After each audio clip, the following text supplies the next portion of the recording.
Salut YouTube! Ça faisait un petit moment que je vous avais pas sorti de vlog.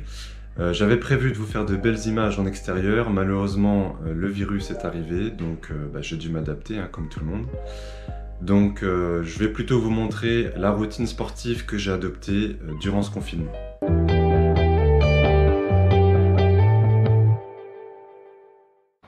Juste un petit message, vous êtes de plus en plus nombreux à regarder mes vidéos et j'ai une demande à vous faire. J'ai constaté qu'il y a environ 50% des gens qui regardent régulièrement mes vidéos qui ne sont pas abonnés. Alors si c'est votre cas, s'il vous plaît, ça ne vous coûte rien, simplement d'avoir un compte Google et de cliquer sur le petit bouton rouge en dessous des vidéos « S'abonner ». Moi, ça me permet de développer la chaîne et en même temps, ça m'encourage à continuer. Je vous remercie.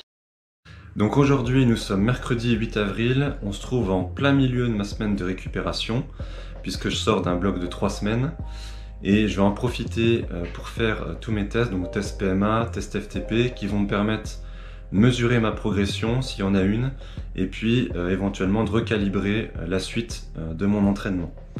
Donc aujourd'hui, si je suis en tenue, c'est parce que je m'apprête à faire mon test PMA.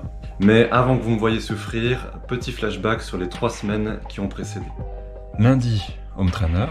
Mardi, home trainer. Mercredi, home trainer. Bref, je fais du home trainer.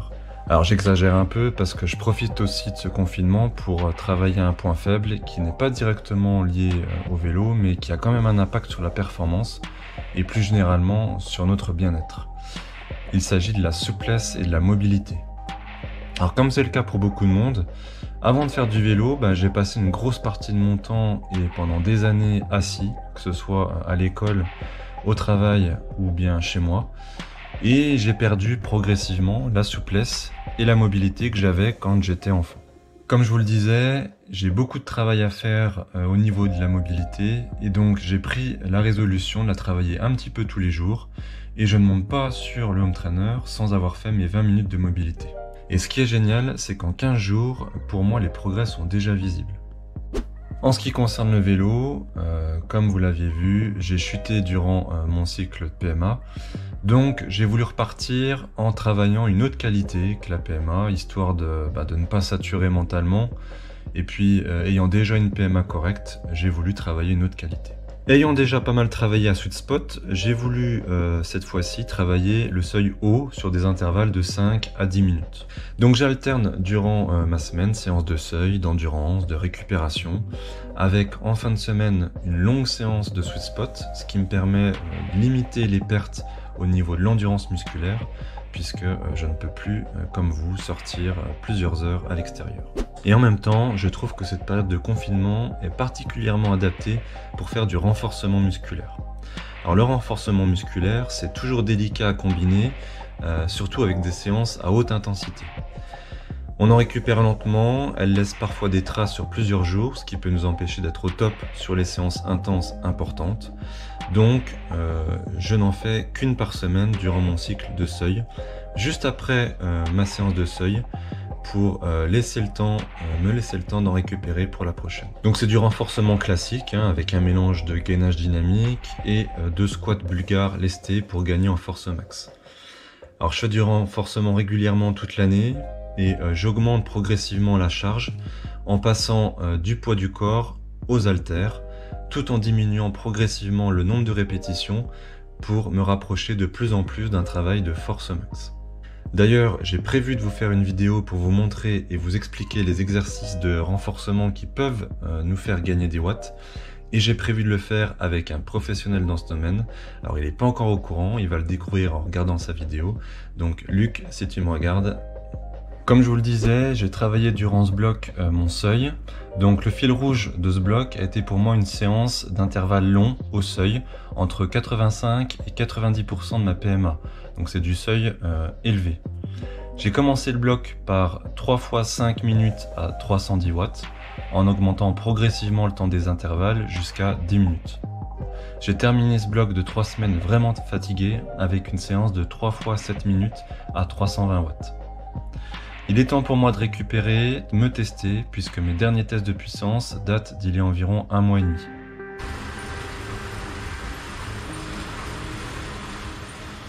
Donc c'est parti pour le test dans 3, 2, 1, c'est parti. Donc sur le dernier, j'avais fait 372 watts, donc j'aimerais bien faire sur ce test aussi bien, voire un peu mieux, même si j'ai pas spécifiquement travaillé la PMA. J'aimerais bien au moins faire 370, donc je vais me caler tout au long du test sur cette valeur-là. Donc je vais lisser et gérer mon effort autour des 370 autant que possible. Et je vais essayer, si c'est possible, là encore, d'accélérer sur la dernière ou les 2 dernières minutes si je m'en sens capable. Malheureusement, je vais me rendre compte assez vite que j'ai pas de super sensation. Le cardio répond assez bien, mais par contre les jambes sont dures. Ces 370 watts, il va falloir que j'aille les chercher vraiment au mental. Et je vous laisse avec la dernière minute du test.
On est jeudi 9 avril, donc au lendemain du test sur 5 minutes. Comme vous avez pu le voir, j'ai fait 370 watts, donc c'est exactement la même valeur que j'avais faite sur le dernier test. Donc bon, c'est vrai que je suis un petit peu déçu et en même temps, bon, c'est pas très grave parce que j'avais pas travaillé spécifiquement la PMA. Donc qu'il n'y ait pas de progrès sur 5 minutes, c'est pas dramatique. Bon, effectivement, je suis un peu déçu parce que j'ai quand même fait du seuil. Donc le seuil, c'est censé quand même bosser un peu la PMA, enfin en tout cas un peu la VO2, donc un peu élever la PMA. J'ai pas de progrès, bon, j'ai ma théorie là-dessus, mais bon, je vais pas me chercher d'excuses. Après, je sors d'un cycle de seuil, donc ce que j'ai surtout envie, c'est d'avoir une amélioration au niveau de mon test sur 20 minutes. Donc j'espère avoir une amélioration sur ces 20 minutes, parce que si j'en vois pas, là, je vais vraiment être très déçu. Donc c'est parti pour le test sur 20 minutes.